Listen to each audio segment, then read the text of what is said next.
जय श्री कृष्ण। आपको इस वीडियो में बताएंगे क्या पिंडदान जो किया जाता है उससे आत्मा की मुक्ति होती है या नहीं। कहा जाता है कि पिंडदान करने से आत्मा का मोक्ष हो जाता है। ये कहाँ तक सत्य है, कहाँ तक असत्य है, आपको इस वीडियो में हम बताएंगे और साथ में ये भी बताएंगे कि आत्मा का मोक्ष कैसे होता है और जन्म और मरण से कैसे छुटकारा मिलता है। तो चलिए आपको हम बताते हैं। अगर वीडियो अच्छा लगे तो एक लाइक करना और शेयर करना और हमारे YouTube चैनल को सब्सक्राइब जरूर करना। चलिए तो हम आपको आगे बताते हैं।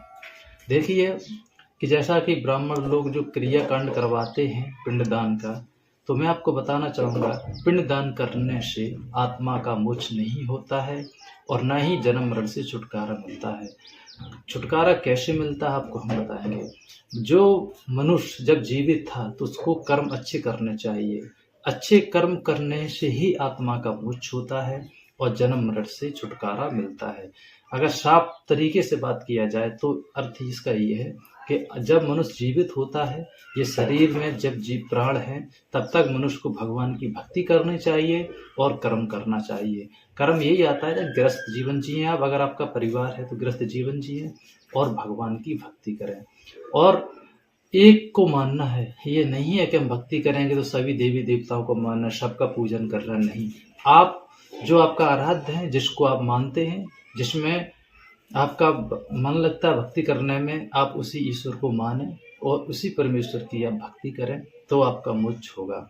और परमेश्वर जो है वो गीता शास्त्र में लिखा है, आप एक बार गीता शास्त्र को पढ़ें।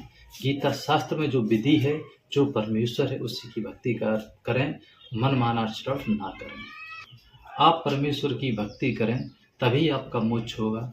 ये पिंडदान करने से मोक्ष नहीं होता है। इसलिए जो भी मनुष्य हैं उनको ये ज्ञान होना चाहिए कि मुक्ति होती है तो अपने कर्मों से होती है। अगर आपके कर्म अच्छे हैं तो आपकी मुक्ति हो जाएगी, और यदि आपके कर्म बुरे हैं, पाप हैं आपके कर्मों में, तो आपको 84 लाख योनि में जाना पड़ेगा। पिंडदान से कुछ नहीं होता है, जैसा कि भगवान कृष्ण ने गीता में कहा है। अगर यदि पिंडदान से ही मुक्ति होती तो फिर ये भगवान कृष्ण को गीता शास्त्र बोलने की कोई आवश्यकता नहीं थी। वो इतना बोल देते कि आप कोई भी कर्म करो, उल्टा सीधा कुकर्म करो, पाप करो, कुछ भी करो, अंततः में जब मृत्यु हो जाए उसके पश्चात आप पिंडदान करवा लो, आपकी मुक्ति हो जाएगी। ऐसा भगवान कृष्ण बोल देते, पर ऐसा नहीं है, क्योंकि जो शास्त्र कहते, शास्त्रों में यही लिखा है कि आपको अच्छे कर्म करने चाहिए, भगवान की भक्ति करनी चाहिए, आपके अंदर दया क्षमा भाव होना चाहिए, तभी आपकी मुक्ति है। अन्यथा ये क्रिया कांड जो भी हैं इनसे मुक्ति नहीं है। इसलिए व्यर्थ उलझनों में ना उलझें और अपना कर्म सुधारें, भक्ति करें, तभी आपका मोक्ष संभव है। जय श्री कृष्ण।